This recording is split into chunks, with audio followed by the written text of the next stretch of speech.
Hey everybody, Mark Bates here. Today I wanted to talk about building custom helpers in Buffalo.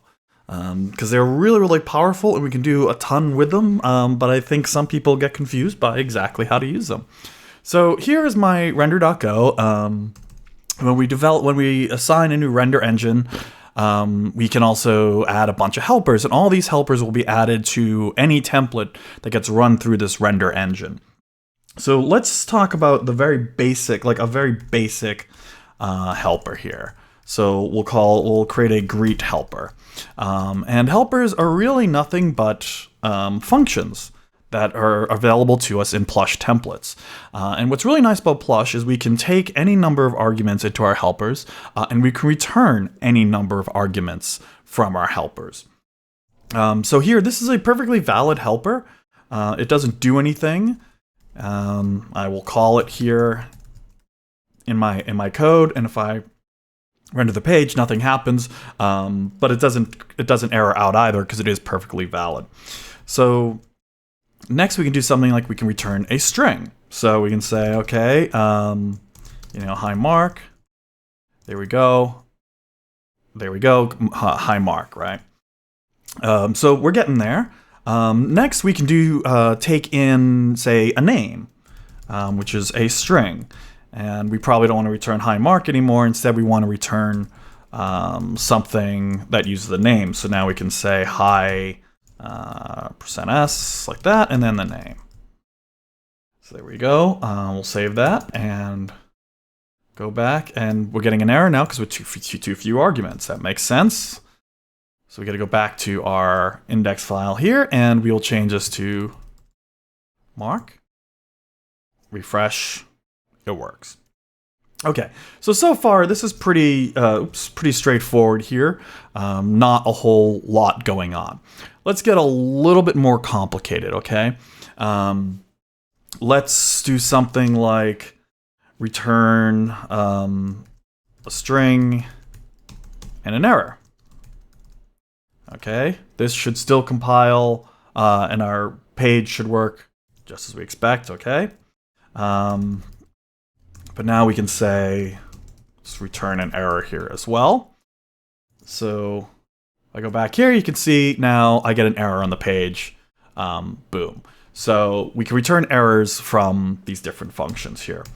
So let's go back here, and now let's talk about what happens if I say return two things that are strings right here, some other string. Now what gets shown on this page here is just hi Mark.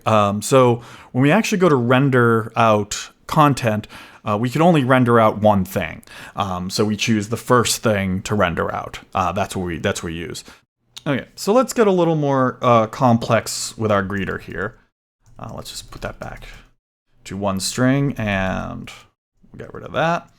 And let's say we want to add an h2 tag around it like such, right? This makes perfect sense. You would absolutely do something like this. So now we have this problem of, as you can see, it's actually rendering the letters h2. It's not actually rendering the tag. And that's for safety, and that's for security, right? So by default, Plush assumes that if you give it a string, it needs to be HTML escaped because maybe it's user content, whatever. So you have to tell Plush you trust this return string here. And to do that, we use the template HTML type. This comes from the standard library. And this is how the standard library does it. So it's in the HTML/template package. And what this is going to tell Plush is, I trust this thing implicitly. This is perfectly safe bit of content to render out. So if we refresh it now you see we got a nice h2 tag here. Okay, so let's take this another step further here, okay? Let's leave our greet function as it is, and let's create a new function. We'll call it Divi. And what Divi is going to do is it's going to return an HTML div. So pretty simple. We want to return template .html type because we know we want to return HTML here. And I'm actually going to use the tags package, which lets me build HTML tags really, really easily using Buffalo here. So if I just save that, and then, oops, there we go. And now I can do T, HTML, and I can return that. Okay. So tags takes options too. So tags dot options. Okay. Here we go. So we've set up a new function now that takes HTML and returns HTML rather, and creates a new div here. So let's do this. We'll do Divi like such. And if we refresh the page, well, we don't see anything, which kind of makes sense because there's nothing really to see. We should really just have an empty div tag, which is what we have right here. So we want to add some more to it here. So as part of our options for tags, let's set, say, an ID here. Okay, so this is we'll call it my div. Okay, that's better. So here we can see we've got div ID equals my div. Okay, so we're kind of getting there. I want to be able to have control over what options get passed in to my div tag. So what I'm going to do is for my function here, I'm going to actually take ops, and I'll take tag options here, and now I can change that out like such, right? So now I can take in tag options to my Divi tag. Now what's interesting here is notice it didn't error out on me. And this is kind of one of those hidden features of Plush helpers here. You can take, if the last argument, or in some cases the second to last argument, is a map of string to interface, which tags.options is, it is actually optional here. So again, I can actually, because this is just this here, oops, I can say map string interface, and this should also work. There you go. And it's perfectly valid code there. So I'm just going to put it back to tags options because I think that just looks nicer. So this is an optional last argument we can take to Plush helper functions here. So one thing I'm going to do is I'm actually going to change the signature a little bit here just to kind of show this to you. And I'm going to say, instead of name, we'll call it ID, right? So the ID of the div is absolutely required now, whereas the options are not. So if I refresh, I'm going to get an error because too few arguments, 1 for 2 here. So I didn't give it enough arguments because I need to give it an ID, right? So if I refresh now, it's still not showing up in our div because we're not passing it into our options for the div. So that would make sense, right? So we'll say ops ID equals ID. And now if I refresh, there we go, it's in there. But now inside my template, because I've got this optional thing, I can add other things like class, I don't know, we'll call it, we'll add a well type to it here. There we go, and you can see now I've got class well. So I'm able to add these kind of optional arguments to it. So we're doing good here. We have a method here, a helper function that requires, that builds a div for us, takes an ID, takes optional options, I know, right, to it, and we're building a new div tag. Now we've got a problem here. This div tag is useless. It's got no content, right? We want to be able to put content in this tag now. So how do we do that? Well, we can do that using a block helper. And to get a block helper, we have to get access to the helper context.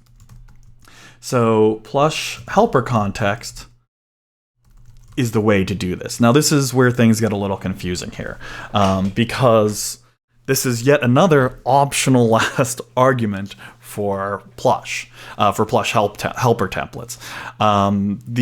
If you add plush.helper context as the absolute last argument, now you have access to a whole bunch of stuff in sort of the context of how this is all being rendered. And this includes, by the way, any values on the Buffalo context, and we'll look at that in just a second. So now I have a helper function that requires a string ID, has optional arguments for adding things onto that div, right? And is now taking the plush helper context. And you can see I can refresh, everything still works fine because it's optional here. So let's drill into this a little bit more here. On the plush helper context, we have a bunch of methods. One of the first methods we really want to look at is hasBlock. We're going to look at block and hasBlock in particular here. What is a block? A block is a group of code that has been passed into this helper function. So before we get into that, let's look at a very simple example. If true, show this code here. And if I refresh, you see show this code. This is a block helper. It's an if statement, but it essentially is what a block helper looks like. Between these curly braces is a block of code. In this case, just the words show this code, but it could be even more plush code. We can put more plush code inside of there if we really wanted to. So inside here, I can make another call to Divi and then my other ID. All right, this is perfectly valid. See, if I refresh, now I've got two divs here, right? And if I change, the words true to false, and you can see it goes away. My other div goes away, right? So that is a block of code. Now, inside of our Divi here, we want to execute that block of code. We want to do something with it. We've got this block of code. We've given it to Divi. We want to execute it. The first thing I always do is check to make sure that it has been given a block. So let me show you why. Here, if I just say help block, it's going to return a string and an error. Now, the string is the contents of that block. And an error is any problems that occurred while trying to manage that error, that block. So I'm going to now change my signature to take an error, to return an error because, well, we might have an error to return. So, okay, that's great. Not enough arguments there. That would make sense. And S is declared but not being used. So we can append that to our tag here. Okay, so we've gotten the block that's passed in, we've checked and handled errors, we've appended the code that was in that block to our current tag, and we're rendering our tag out. Now let's see what happens when I actually refresh the page here. I get an error because no block was defined. I never passed in a block here, right? I'm just calling the method, the Divi function. I'm not actually giving it a block like I do with this true block here, which I'm just going to delete. So how do we fix that? Well, we can check that by saying if help has a block, and then just putting everything inside of that. There we go. Now if I refresh, no error, everything works fabulously. And if I go back to my function, my template here, and I say give it a block here, right? We'll say add some lorem ipsum. Look at that. Now my lorem ipsum is inside my block, inside my div, just where I expect it to be. I know, that's pretty cool. Now we've got a lot of stuff. Like I said, everything that's in the plush inside the context, your Buffalo context from your action that's rendering this template is also available in the plush helper context. So we can kind of take this a step further, and we can say if strings has suffix or prefix. Actually, let's leave this one as is. Let's build a little another helper here. We'll call it is active, right? And what this is going to do, this is going to take. We're going to kind of return inactive or active classes, whether we're on that current route or not here. So we're going to take a string, which is going to be, what route we want to check against, right? And we're also going to take the plush helper context here. There we go. And we're going to do something pretty simple here. We'll say if, let's tr, and I'll get to what I'm doing here in a second here. Help value. So now help.value is going to get us any values that are in our context, and in this case we want the current path, which is a string, and we can check to make sure of that, and we'll say if it's okay, let's do something with it. Otherwise, we're going to return inactive. So if we have a problem, oops, there we go. If we have a problem checking the current path, say it's not in there or it's not a string, we're just going to return inactive. And then we can just do a very simple check here. We can say if strings has prefix, and then we'll give it the current path and the name we want to check. And if it has that, we're going to return inactive. Okay. So let's render out a couple of these here. We'll say is active slash foo slash bar, and we'll just say foo and bar like such. Okay, and then let's add a couple things to our render out here. We're actually going to do something really clever. We're going to use something that we haven't used before, which is aliases. So aliases are new in Buffalo as of 0.93. And what they let us do is map alternate path names onto a path. These are different than redirects. These are not redirects. They will not redirect back to, say, in this case, the home handler. They will not redirect back to slash, but they will handle slash foo and send it to the same place as the home handler. And same thing with bar here. So if I go back to my, oops, am I not running my app? Sorry, I was not running my app. I go back to like localhost 3000 bar, that works, and foo works. I do have a small bug in my logic here. Instead of the words inactive, here it should actually be the word active. So you can see foo is active now, and now bar is active, and if I go back to the home page, neither is active.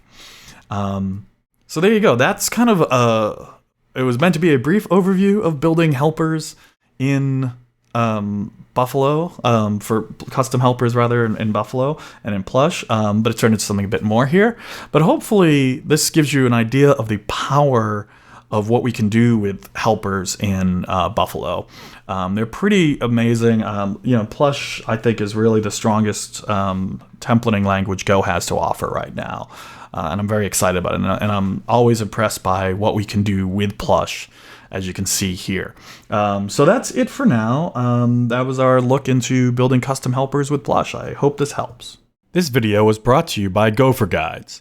If you're an organization, conference, or user group that is looking for Go training, please visit goforguides.com. All training is custom designed to match your educational needs.